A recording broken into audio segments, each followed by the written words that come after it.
que antes que nada agradecer su tiempo, porque el tiempo pues es muy valioso, agradecer la oportunidad que se le da a la Secretaría de Desarrollo Social, a la Subsecretaría de Participación Ciudadana, de compartir un poco la visión que tiene el gobierno, de ser a mis compañeros panelistas hoy, esta mañana, el podernos permitir y compartir nuestra visión. Bueno, pues la visión que tenemos desde el gobierno de la ciudad, pues obviamente va enfocado en las políticas públicas, que se instrumentan, bueno, siempre en beneficio pues de la comunidad y de la gente que se gobierna.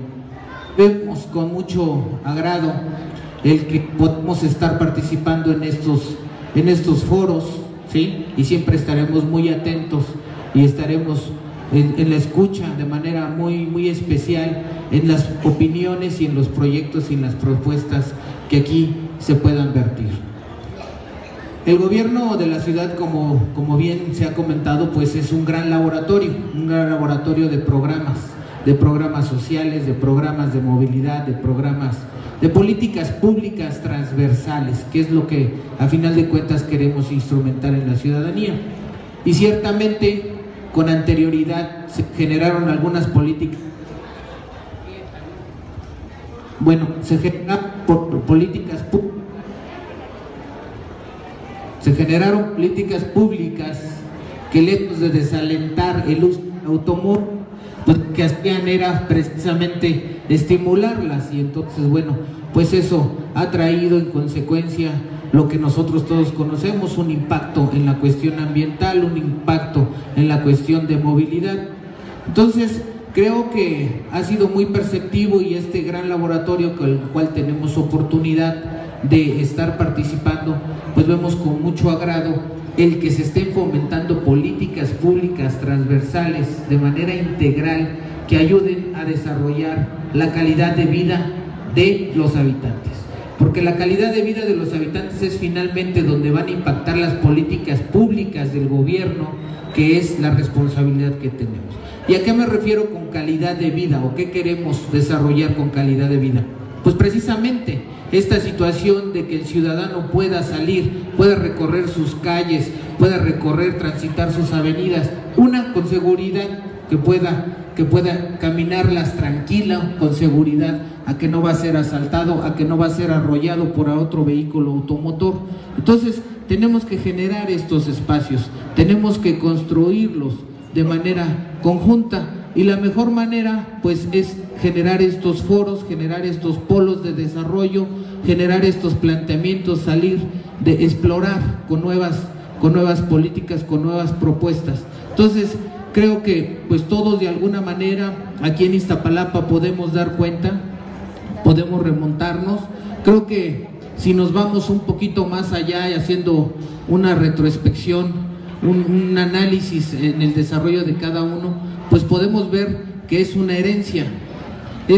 La bicicleta es un símbolo, es algo que traemos intrínseco, porque de alguna manera en la familia, ¿quién no ha tenido una bicicleta? Yo recuerdo con mucho agrado y obviamente el ubicar la bicicleta, pues obviamente lo relaciono de manera directa con la figura de mi padre, pues cuando veía que traía estas bicicletas grandes, negras, de rodadas, para mí se me hacían unas llantotas, ¿no? Entonces, desde ahí, pues vamos viendo y podemos ver que es inclusive una cuestión de tradición. La bicicleta se convierte en un patrimonio tangible, vamos a decirlo así, para nosotros. Es la herencia de una tradición, es el rescate mismo, yéndonos más allá de un patrimonio cultural del cual tenemos en Iztapalapa. Y ciertamente se han ido perdiendo esa transmisión del conocimiento, del patrimonio, de la riqueza que tenemos todos en nuestra ciudad, en nuestra delegación. Y estamos hablando de un patrimonio pues obviamente tangible e intangible. En este caso pues nos ocupa la cuestión de la bicicleta, pero ¿cuántos de nosotros que hoy estamos aquí nos hemos dado a la tarea de enseñarle a nuestros hijos a andar en bicicleta. Ciertamente muchos jóvenes hoy por hoy, pues la verdad es que no saben andar en bicicleta. Escuchaba con mucho agrado el que hoy va a haber un taller y que van a precisamente enseñar a los chicos a andar en bicicleta, a una técnica de arranque, de frenado. De verdad es que eso se ha ido perdiendo y es parte de muchas de las cosas que se van perdiendo en la herencia, en la transmisión del poder, del conocimiento, del respeto. Tenemos que ir alentando a nuestra gente, a nuestra comunidad, a nuestros hijos. Tenemos que empezar en casa a crear esa cultura de calidad de vida, esa cultura de crecer, porque calidad de vida es crecer, pero es crecer en todos los ámbitos, o sea, de manera física, de manera intelectual, de manera económica, ¿por qué no? Pero hay que crecer sin olvidarnos de un detalle de suma importancia, que el gobierno lo tiene muy presente. Hay que crecer sin destruir. Luego entonces, obviamente que se trata de que estas políticas públicas transversales, pues integren toda una serie de factores que a final de cuentas se puedan traducir en que la gente pueda desgastarse menos en trasladarse, pueda hacer este ejercicio del que se comentaba, porque bueno, pues obviamente al hacer ejercicio se transforma en salud. Y bueno, pues a mí me da mucho gusto participar, no quisiera cansarlos con mi participación y precisamente pues hacerles una invitación a que hagamos un alto en el camino. A veces hay que romper los estados de confort en los cuales nos manejamos. A veces de verdad es que como que nos cuesta trabajo el explorar nuevas vías, nuevas maneras de movernos, y tenemos ya muy hecho, pues con el carrito, con la moto o con el transporte, ya tenemos una ruta ya muy diseñada. Yo les hago esta invitación a que podamos ejercitarnos, a que podamos realmente comprometernos más con un uso y de la bicicleta, un transporte, y obviamente pues con esto vamos también a cuidar nuestro medio ambiente, el que le transmitan a todos sus hijos, a su entorno, que los inviten también a participar, a reflexionar en el uso de la bicicleta. Y obviamente pues hay que ir trabajando de manera paralela, obviamente en el fomento de estas políticas públicas, pero pues a la par también pues tenemos que generar pues esa infraestructura para poder tener obviamente las condiciones necesarias para la que la gente se traslade. A veces decimos, pues hay que movernos en transporte público, y lo que decimos es, pues necesitamos un transporte público de calidad que nos permita movernos con agilidad y rapidez, porque bueno, pues mucha de la gente estaría dispuesta a dejar su casa si tuviéramos un mecanismo de transporte público que le permitiera que fuera ágil, que fuera rápido, que fuera económico y además pues que no contaminara. Entonces yo los invito en esta situación. Creo que el gobierno de la ciudad se sigue preocupando, y por eso creo que estos espacios son bienvenidos y con gusto participamos e invitamos a la reflexión, y solo pues dejarles esa invitación, esa reflexión, a invitarlos a que se sumen a todas estas políticas y que hagan llegar pues obviamente su propuesta. Pensamos más, entre más propuestas y mucha gente pueda estar participando, creo que vamos a lograr tener una propuesta muy sólida y sobre todo seguir con la transmisión del conocimiento de nuestras tradiciones aquí en Iztapalapa. Y pues sin más, a nombre del jefe de gobierno, del doctor Miguel Ángel Mancera, de nuestro secretario de Desarrollo Social, el doctor José Ramón Amieva, felicitarlos y felicitarnos por estar en estos puntos de coincidencia y de comunicación. Muchas gracias, buen día.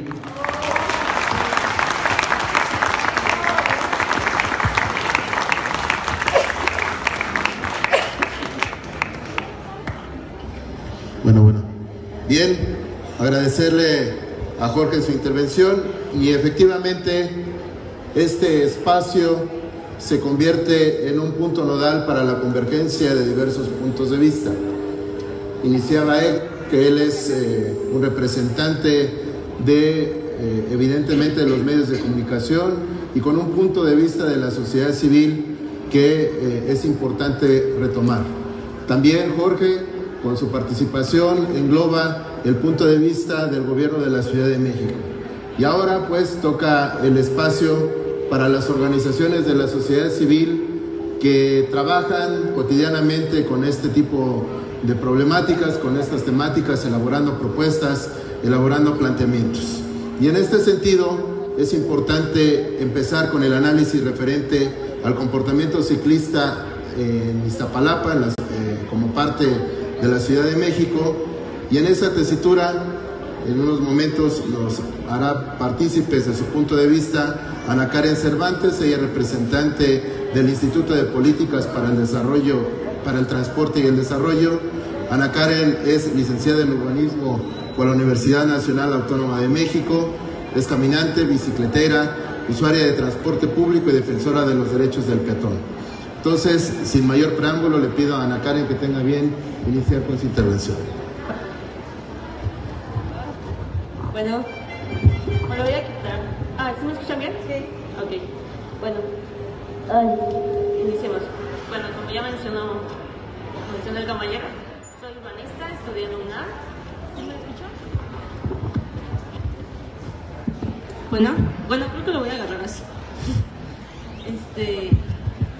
Colaboré en el ITDP, he colaborado en el ITDP en algunos proyectos sobre movilidad. Actualmente estamos desarrollando accesibilidad, estrategia de accesibilidad en el CETRAN Zaragoza, pero no les vengo a hablar de ello.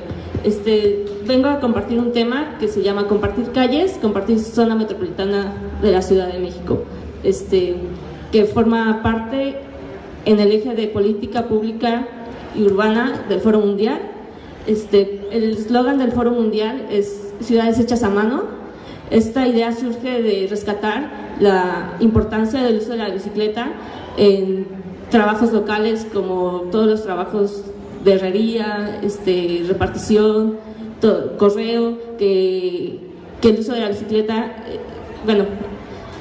que la bicicleta la usan como su medio de trabajo, y rescatar un poco el urbanismo a escala humana, que deja de lado el urbanismo a grandes metrópolis, que solo se ocupa la visión autocentrista o hacia los coches. Voy a exponer una pequeña idea, espero no ser, no me enrede mucho.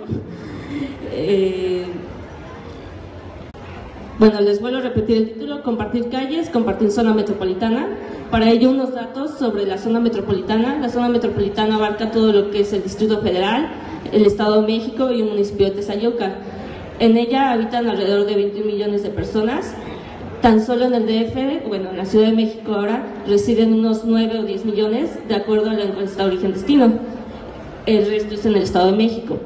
Hay otro estudio que también elaboró el INEGI, que es la encuesta Origen-Destino 2007. En ella se analiza el comportamiento de los viajes de toda la zona metropolitana. De los viajes que se realizan, esto sí lo voy a leer. Con base al estudio, el 60% de los viajes tienen origen en la Ciudad de México y el 40% en el Estado de México. De este 40%, el 24% de los viajes del Estado de México tienen como destino el Distrito Federal. El resto se queda dentro del Estado de México, el 76%.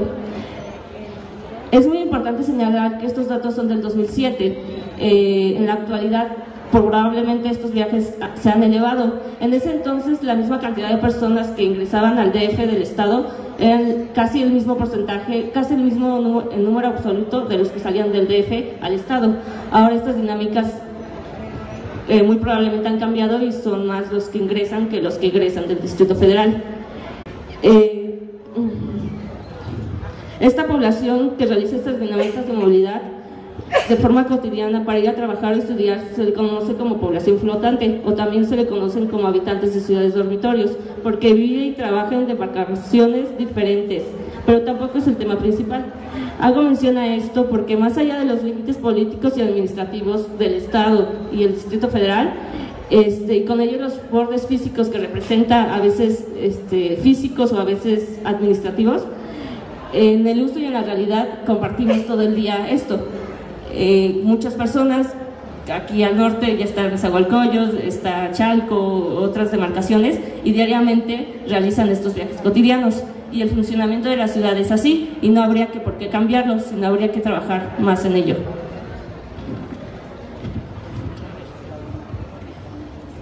Y como mencionaba Héctor, desde las políticas esto puede ir cambiando y esto se va estructurando. Ahora, encauzando un poco más el tema hacia el uso de la bicicleta, con nivel metropolitano no solo me refiero a grandes obras o opciones de transporte a gran escala, me refiero a poder trabajar con los límites inmediatos y muy cercanos. Por ejemplo, entre las delegaciones del Oriente, Iztapalapa, Venustiano Carranza, Iztacalco, lograr una comunicación, una mejor interacción entre ellas e incluso su cercanía con el Estado. Pero ¿cómo se puede trabajar con ello? Hay pocos esfuerzos claros al respecto, entre voluntades políticas, conflictos de interés y falta de normatividad para su ejecución. Este último punto, muchas acciones se focalizan en algunas delegaciones sin concordancia con su entorno, ya sea por falta de interés o por no tener una visión de planificación de la zona oriente en general, no solo de la delegación Iztapalapa. Bueno, y ahora en el mejor de los casos, pues la delegación Iztapalapa está trabajando en los temas de movilidad y hay pocas delegaciones que trabajan en ello. Pero hablemos de las buenas noticias. Sabemos del impulso que se ha dado en las delegaciones centrales, en la delegación Cuauhtémoc o Benito Juárez, por ejemplo. Desde hace varios años se ha impulsado este tipo de movilidad, desde el gobierno central también, desde el gobierno federal, como la SEDEMA, que empezó el sistema Ecobici en la zona central. La historia es larga sobre lo que se ha realizado desde hace unos años, desde el gobierno, activistas o ONGs internacionales. Y poco a poco estas iniciativas se han ido expandiendo a otras demarcaciones. Y se han logrado hasta este punto la creación de infraestructuras ciclistas, ciclovías, biciestacionamientos masivos. Ahora tenemos el nuevo biciestacionamiento en La Raza, que ya fue lejos de la zona central, que se inauguró el año pasado, ¿no? Y también otro en Pantitlán, que fue hace como 2 años. Entonces hay acciones que se han ido alejando solo de la zona central. Ahora, el punto 6, todo esto crea una estructura o una infraestructura o una estructura urbana sobre el uso de la bicicleta, de la movilidad de la ciudad. Yo creo que más allá de crear infraestructura, que sí, en acciones físicas se ha hecho, crea una estructura urbana de la ciudad. ¿Por qué? Bueno, adentrándonos un poco más en estos conceptos, la estructura o infraestructura, el cómo yo los planteo y cómo se pueden diferenciar y la jerarquía entre ellos. El primero hace referencia a las prácticas que conforman la ciudad. La estructura urbana de la ciudad pueden ser los elementos urbanos reconocidos, como es el sistema vial, los espacios verdes, la tipología manzanas, la traza, equipamientos, etc. Y de que van de los principales a los secundarios. Y en el segundo concepto de infraestructura, específicamente la vial, está inmerso en el primero. Es una parte fundamental para el funcionamiento de la ciudad. Y en muchas ocasiones lo sabemos que la infraestructura no es adecuada para ciclistas, mucho menos para peatones. Y entonces nosotros tenemos una ciudad sin estructura urbana o una ciudad sin infraestructura. Yo creo que sabemos que tenemos una ciudad como existe, así descompuesta, con la estructura que tenemos, así funcionamos, así nos movemos diariamente. Pero muchas veces las políticas públicas o los discursos políticos suenan mucho a repetir, vamos a poner infraestructura ciclista, vamos a poner estacionamientos, pero realmente lo que falta en fondo es una estructura que piense en la planificación de ciertas colonias o de la conexión entre ellas. Y es cierto que en la mayoría de las realidades falta infraestructura y todo ese tipo de acciones puntuales físicas. Voy a leer esto otra vez. Para cruzar del Estado de México al Distrito Federal o de la delegación Iztapalapa a la zona central, siendo usuario del transporte público, ciclista y trascendente, las vías alimentadoras resultan absorbentes, pocos legibles para diferentes modos de movilidad. Los bordes urbanos reales o imaginarios colectivos limitan nuestra accesibilidad. Todo lo anterior en términos físicos e imagen urbana, pero en términos políticos, cómo se crea la estructura de la ciudad. Precisamente lo que mencioné anteriormente, las políticas públicas que van más allá de las demarcaciones administrativas pueden crear una estructura más humana, una estructura justamente como el eslogan del próximo Foro Mundial, una estructura de ciudades hechas a mano, ciudades a escala humana. Y ya, pues ya de manera express, voy a resumir esto. La estructura y la infraestructura diferencia y comprensión de estos conceptos en términos físicos, pero también en términos políticos. Las políticas públicas en materia de gestión metropolitana son catalizadoras y estructuradoras del entorno urbano de la zona metropolitana. Asimismo, son un importante instrumento para lograr la conexión con lugares periféricos a escala humana. Al contrario de como es hoy en día, esos lugares, sin clara lectura urbana, inaccesibles y lejanos, con pequeños ejemplos, bueno, como pequeño ejemplo, por ejemplo, como ejemplo está esta FES o la FES Aragón. En la FES Aragón se construyó hace poco la línea, ¿es la 6 o la 5 del Metrobús? La 6. La línea 6 del Metrobús termina justo donde termina el límite entre el estado y el distrito, y a escasos, bueno, no tan escasos, pero sí 1000 metros se encuentra la FES Aragón, que es un importante icono para los viajes de la movilidad por todos los estudiantes que representan y los viajes que pueda traer. Entonces, el poder lograr la planeación para que los sistemas de transporte o las ciclovías conecten viendo más allá de tus demarcaciones o deberes políticos es lo que se denomina gestión metropolitana. Y igual aquí al norte, a 600 metros, se encuentra el límite con el estado. Si nada más pensáramos en lograr ciclovías para esta parte de Iztapalapa, en la conexión, la oportunidad que tiene con Nezahualcóyotl, creo que estaremos de lado dejando la planeación. Y bueno, eso es todo. Gracias.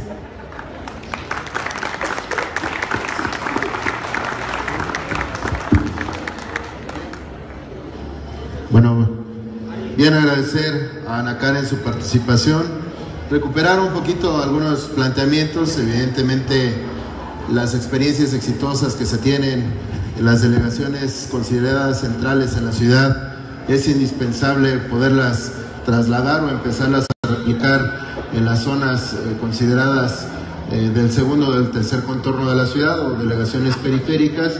Y bueno, evidentemente para lograrlo tiene que inducirse de cierta manera el uso y el fomento de la bicicleta. En esa tesitura le solicito amablemente a Héctor Rodrigo Patiño López, de la organización Transita Seguro, que es historiador, activista de la movilidad y colaborador del staff de División del Sur y Paseo para Todos, nos pueda exponer sobre los promotores juveniles de la movilidad urbana sustentable y segura. Héctor, por favor, si eres tan amable.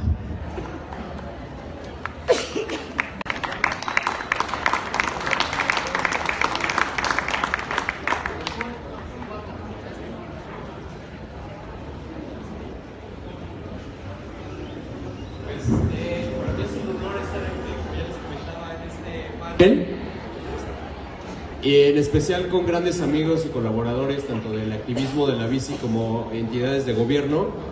El día de hoy, bueno, como Transita Seguro, como bien comentábamos, hablamos del tema de la seguridad vial, en particular desde la pirámide de la movilidad, ¿no? Primero vemos al peatón, después al ciclista, al usuario del transporte público, y de ahí ya lo bajamos incluso las personas que utilizan el coche o la motocicleta. ¿Cuál es la razón principal de, como decía bien mi tocayo, la bicicleta no es lo más importante, ¿no? En este caso, para el foro, para este preforo, es un gran pretexto y es un eje rector de la movilidad. ¿Por qué? Porque, como ya lo mencionaban, es un transporte que es sustentable, que es amigable con el ambiente, que además también nos va a resultar económico y que nos registra muchos beneficios. A lo largo de varias exposiciones seguro van a escuchar estos beneficios, como es el hacer ejercicio, el economizar, la empatía que uno genera. Pero algo que a mí en lo particular me llevó a esto de la bicicleta, voy a hacer un poco como el secretario hace rato platicaba, ¿no? Su historia personal de cómo llegó la bicicleta. Yo llegué ya muy grande a la bicicleta porque me decían que hasta que yo me pudiera comprar mi bicicleta iba a tener una bicicleta. Y esto porque decían, el día que tú tengas una bicicleta seguro te vas a ir de vago por ahí. Y tenían razón, así fue. Hasta los 13 años trabajé un verano y me compré esta bicicleta naranja, como la azul, recuerdo bien. Y pues nada, empecé a rodar por la calle hasta que por azares del destino perdí esta bicicleta y pasé muchos años sin bicicleta. Vuelvo a hacerme de otra bicicleta y empiezo a salir a las calles, pero la realidad era diferente. En un lapso de 5 años cambió radicalmente. Ya los niños no pueden salir como antes tanto a jugar a las calles, ya es peligroso. A mí todavía me tocó esta generación de poderme en transporte público solo. Ahora yo creo que ustedes no mandarían a un niño de 7, 8 años que tomara el metro, el metrobús, el microbús. Y la otra también es esto, ¿no? Que ya mi generación, la percepción de seguridad en las calles cambió radicalmente en la bicicleta. Ya tenía que irme cuidando y a los niños ahora les decimos, ten cuidado con el coche, en lugar de educarnos a los que utilizamos cualquier vehículo, ya sea coche, motocicleta o automóvil, decir, ten cuidado con la gente en las calles. A veces las políticas públicas que se realizaban en anteriores periodos, que 30 años se ha ido construyendo una ciudad hacia el coche, es poner puentes peatonales, que nosotros les llamamos puentes antipeatonales, en vez de hacer pasos pensados hacia los peatones. ¿Para qué? Para que el peatón tenga la prioridad como debería ser. La infraestructura ciclista es el mismo caso. Si lo vemos, Iztapalapa es la delegación con mayor número de viajes ciclistas y con mayor número de ciclistas, y es la delegación que no cuenta con una infraestructura, ya no dejemos digna, no cuenta con infraestructura ciclista. Hay varios proyectos, me dio mucho gusto escuchar a las personas, autoridades que el día de hoy nos compartieron los próximos proyectos que vienen hacia acá. Había un gran proyecto que me parece que tenemos que seguir apoyando y seguir impulsando, es el corredor del eje 8, que va a ser compartido con el trolebús y la bicicleta. Aquí viene la parte importante. No es que sea un carril para la bicicleta, es un carril compartido, entonces se beneficia a la gente que utiliza el transporte público para llegar a esta zona, pero también se le dota de seguridad a la gente que decida moverse en bicicleta. Como Transita Seguro, en algunos casos, en los consejos delegacionales de asesor de movilidad y seguridad vial, hacemos estas propuestas. Queremos que la gente se mueva en bicicleta. Ok, sí, lo quieres bajar del coche. Desde mi punto de vista, primero tenemos que dotarnos de un transporte público eficiente, seguro, agradable y digno, porque a veces nos subimos a estos camiones que se van destartalando y el chofer viene platicando con alguien más y se van cerrando con otro y dices, bueno, si esa es mi opción, mejor no me voy en este transporte. Y luego dices, bueno, ok, me voy en la bicicleta y te topas con obras, alguien que se te cierra, no hay la manera de llegar, o llegas al punto a donde vas. Me ha tocado incluso edificios de gobierno que llegas y no hay ni siquiera la infraestructura mínima para poder dejar tu bicicleta. Entonces, las propuestas que siempre hacemos es que haya un espacio digno donde dejar tu bicicleta, que eso puede ser en las cercanías o en las mismas estaciones del metro, del metrobús, y en los CETRAMS, que eso ya es un proyecto que ya están haciendo, como bien decía Karen. En el CETRAM de La Raza ya existe, en el de Pantitlán existe, y en este megaproyecto del Papalote Museo Niño con el CETRAM de Constitución del 17 está contemplado. Si eso lo acompañamos de algún camino seguro para las bicicletas, ya estamos del otro lado. ¿Por qué? Porque a lo mejor me van a decir, bueno, no me voy a aventar rodando 30 kilómetros de aquí a la zona de Roma, Condesa o Polanco. Perfecto, pero a lo mejor podemos hacer esta multimodalidad, que sería dejar nuestra bicicleta de manera segura, tomar el metro o algún otro transporte, y en el regreso lo mismo. Esto nos va a generar una economía, nos va a generar todas estas empatías, y también se conoce la ciudad de otra manera. Cuando ustedes se trasladan en la bicicleta, van a ir descubriendo cosas que no se imaginaban. A lo mejor ahí estuvieron todo el tiempo, pero no las veíamos porque venimos en este cristal, en esta burbuja de cristal que es un coche o un metro o un transporte como un microbús, ¿no? Entonces, la invitación de este foro principalmente es sumarnos a utilizar la bicicleta. Como yo les mencionaba, en un ratito más van a ver la oportunidad de este taller de la biciescuela, bueno, que es Escuela de Ciclismo Urbano, que es para que la gente se acerque a la bicicleta, que le pierdan miedo. Ahorita mi compañero Sergio les va a platicar su experiencia, también vamos a platicar de la experiencia de Bicisordos. Él, como su nombre lo dice, él es sordo y él se traslada en bicicleta casi en todos sus trayectos. No es una limitante, creo que hay personas, en mi caso personal, alguien cercano a mí, es una persona adulta mayor que tiene una discapacidad motriz por secuelas del polio y se traslada en bicicleta.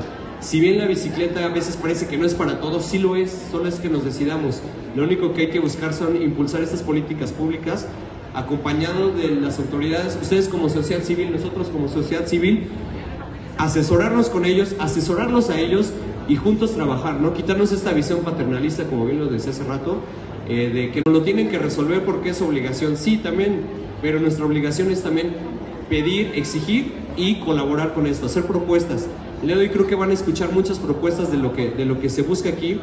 A mí una propuesta para la FES que amablemente nos recibió es que conectar su Campus 1 con su Campus 2 y que el programa Bicipuma, que además es sede del Foro Mundial de la Bicicleta, Todas las bicicletas del programa van a tener los logos del Foro Mundial, que también no se quede solo ahí. Hace rato hablaban sobre el campus Aragón, sobre la FES Zacatlán y demás, que también el programa de Bicipuma se establezca en los otros campus, y estaría algo increíble para el estudiantado y para la comunidad de la cercanía, que hubiera conexión de aquí al otro campus y buscar un megaproyecto que ya nos llevara hasta el eje 8 con el otro proyecto del trole bici, y con eso ya la movilidad de la zona puede ser mucho más segura, mucho más rápida, y buscando estas cuestiones de la movilidad urbana sustentable y amigable. Que es que en Transita Seguro, uno de los programas que trabajamos es con jóvenes, principalmente del Instituto de la Juventud, del INJUVE de la Ciudad de México. Lo que hacemos es, empezamos con preguntas muy básicas, un test que es para niños. Por ejemplo, ahorita yo les pregunto, cuando llegan al metro, ¿qué es lo que se tiene que hacer? Y las opciones son: dejar salir a la gente y después ingresar yo, entrar corriendo y empujarme para ganar lugar, abrir las puertas aunque estén cerradas para yo entrar. La otra opción es, pues nada, me espero hasta que se pueda entrar y esté vacío, o cómo es. La mayoría, siempre los chavos me dicen, pues me espero a que salgan y entren. Le digo, ok, esa es la respuesta correcta, pero en realidad, ¿qué hacen? No, pues la verdad me aviento y aviento a quien se me ponga enfrente, y si salgo también aviento a la gente. Ok, esos pequeños cambios de actitud que a veces les hacemos ver que lo más cordial para tener una ciudad, para que todos podamos convivir, todos los seres vivos podamos convivir en esa ciudad, es exactamente esto. Dejarlos que salgan, luego entramos nosotros. Es como un poquito esta cultura que de repente quedó olvidada. En las escuelas, muchos de los presentes creo que les tocó todavía esta materia de civismo que ya no existe. Estas cosas también desde este lado de Transita Seguro, en coordinación con el licenciado Alfredo Raigosa y con la diputada Janet, estamos queriendo que se vuelva a instaurar esta materia, al menos en la Ciudad de México, y que una de las materias, que de los temas sea la movilidad urbana en bicicleta, que se lleve también a la escuela en bici, que padres de familia, comunidad, lleve a los niños en bicicleta para que se empiece a volver otra vez una ciudad más amigable, en particular para los ciclistas. Y bueno, y la reflexión la termino precisamente con esto, ¿no? Que es responsabilidad de todos, en conjunto, poner nuestro granito que aporte, que sume. El día de hoy a lo mejor dicen, bueno, yo no pienso subirme a la bicicleta, pero si vienen en coche, que por lo menos no le echen lámina al ciclista. Si van en transporte público, por lo menos ir de manera más amigable. Si vienen en bicicleta, pues también ser pacientes y no ir bronqueándose con el que se nos cerró, porque a lo mejor no nos vio, a lo mejor no fue en mala onda. Y les agradezco muchísimo por estar aquí, y agradezco muchísimo a mis amigos que están aquí y compañeros.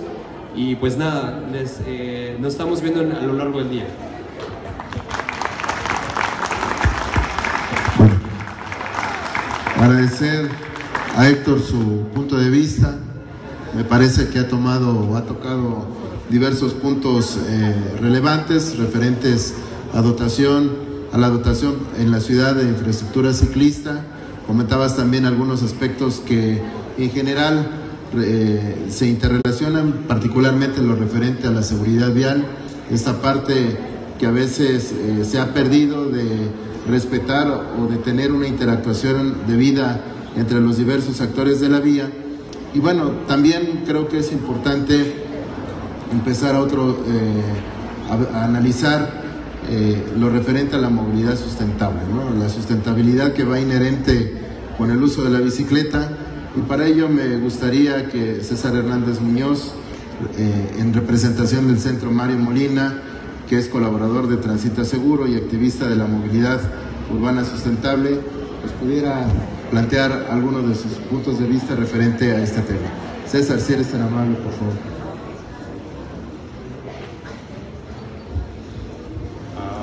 Bueno, ya soy yo, ¿verdad? Bueno, pues gracias por la invitación y también gracias a todos por su asistencia. Efectivamente trabajo en el Centro Mario Molina, sin embargo en esta ocasión vengo más bien en representación de un colectivo del que formo parte que se llama La Ciudad Verde, que apenas, bueno, es un grupo que inició en Colombia, pero ahora ya está en Villahermosa desde hace un par de años, y apenas a finales del año pasado lo comenzamos en la Ciudad de México. Igual estamos como buscando hacer algunos grupos de charlas entre expertos y la ciudadanía, y pues digo, ya después si nos quieren seguir pues sería muy bueno.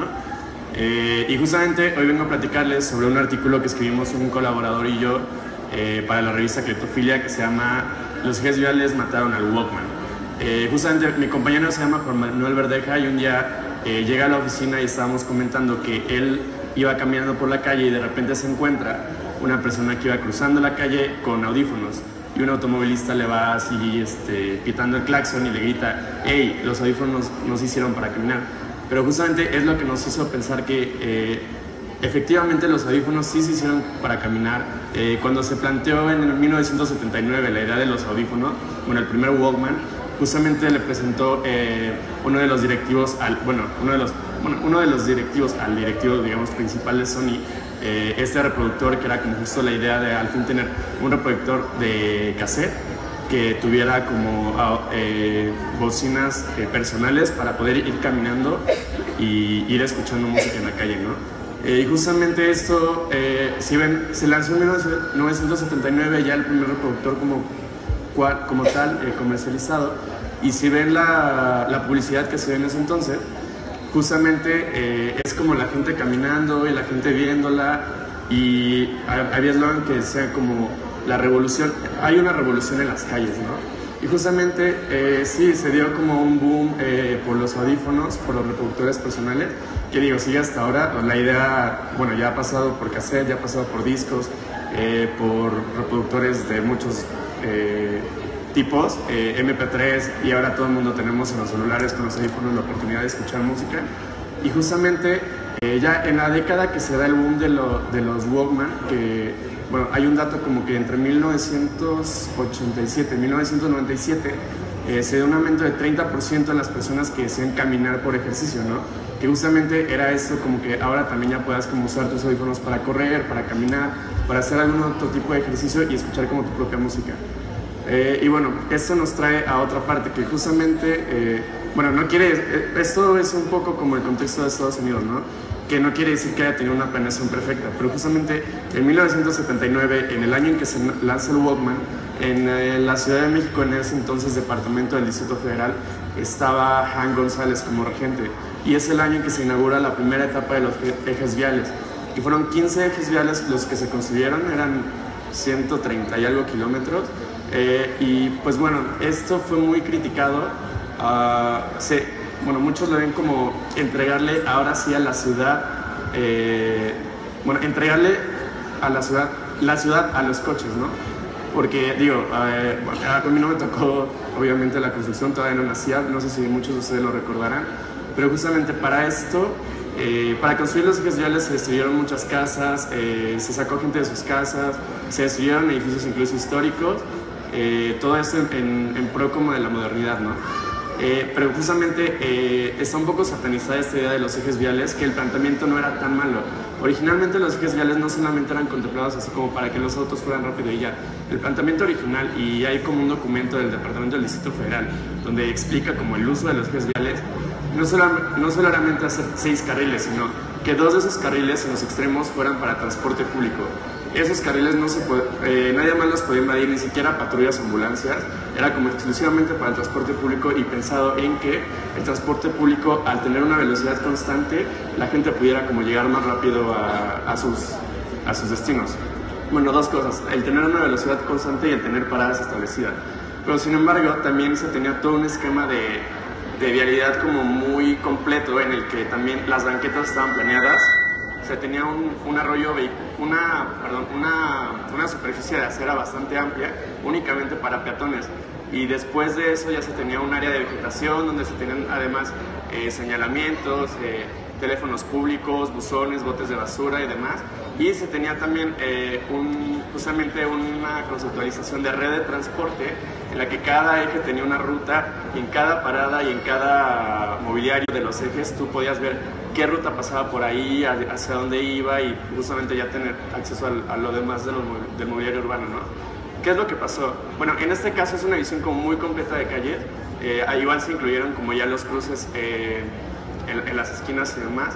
Sin embargo, por ejemplo, en este caso lo único que hubiera faltado en ese entonces era incluir como a la bicicleta como medio de transporte, ¿no? Que no se tenía como tan contemplado tal cual la bicicleta como medio de transporte, entonces pues no estaba incluida, pero pues sí se tenían peatones, se tenía transporte público y se tenían automóviles privados. que también justamente en este manual se especifica que también el beneficio para automovilistas era en que no era una vía rápida, o sea, no era para que fueran rápidos, sino para que también tuvieran una velocidad constante, y este era como de los principales beneficios. Sin embargo, ¿qué pasó con el tiempo? Bueno, se fue concretando todo un proyecto de ciudad como basado en la movilidad de automóviles. Desgraciadamente se fueron perdiendo muchas de las rutas de transporte de los ejes viales, se fueron dando las invasiones de los carriles, un poco como el incumplimiento de los reglamentos. Pero aparte, si vemos los ejes viales hoy en día, lo único que queda como realmente son los carriles, ¿no? Es lo que repavimentan, es lo que se cuida. La superficie de rodamiento de los autos parece ser todo. Si vemos, las banquetas están muy descuidadas, del mobiliario urbano queda prácticamente nada. Y bueno, sí hay mobiliario, pero pues ya después de administraciones siguientes, sin embargo, no como esta idea original tan completa. Entonces, justamente podemos pensar, otra vez regresar como a antes, como decía Héctor Cimarrón, en el siglo pasado, cuando empezaron los automóviles, pues al principio era como una gran idea porque no había tantos automóviles, entonces era como, bueno, ya va a ser la solución a la movilidad. Sin embargo, y en ese entonces las calles eran espacios más compartidos, porque en las ciudades justamente pues la gente cruzaba por todos lados, había mucha gente comprando, paseando y demás. Entonces las calles eran espacios más compartidos. Justamente cuando los autos empezaron a tomar como más territorio, empezó a haber más autos, empezó a haber como más accidentes y problemas de este tipo, es que se empezó como a reglamentar y a separar las calles, ¿no? Ahora era como, peatones váyanse a la banqueta y los autos van a ocupar todo lo demás, ¿no? Peatón no vas a cruzar a la mitad de la calle porque está mal.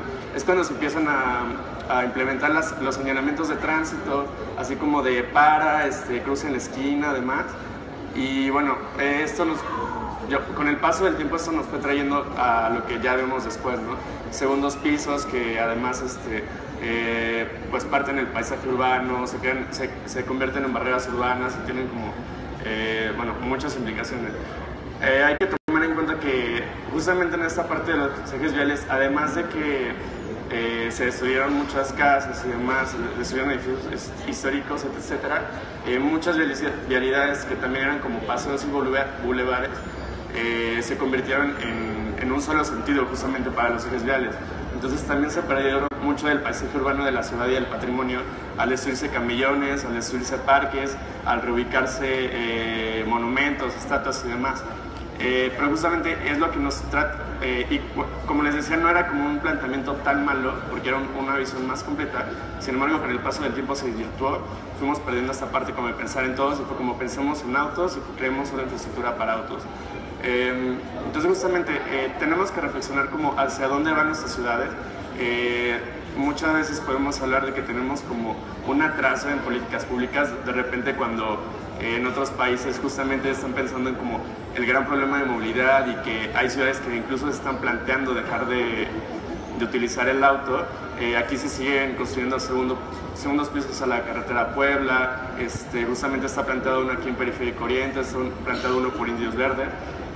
Y, o sea, seguimos pensando en construir eso, mientras que en otros países están pensando en todo lo contrario. Hay países donde, por ejemplo en Corea, se tiró un segundo piso y se rehabilitó como todo el paseo, se detuvo un río que estaba y se rehabilitó y se creó la Riviera. Y en muchos países están pensando como en otras cosas.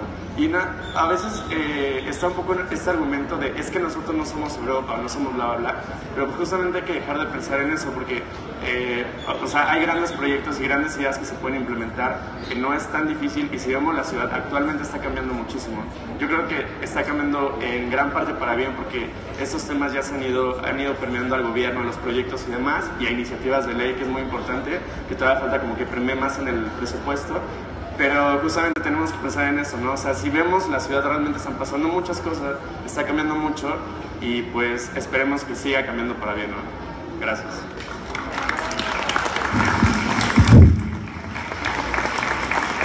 Agradecerle su intervención a César, que nos trae a colación algunas de las cuestiones que evidentemente la sustentabilidad implica el ir cambiando este viejo paradigma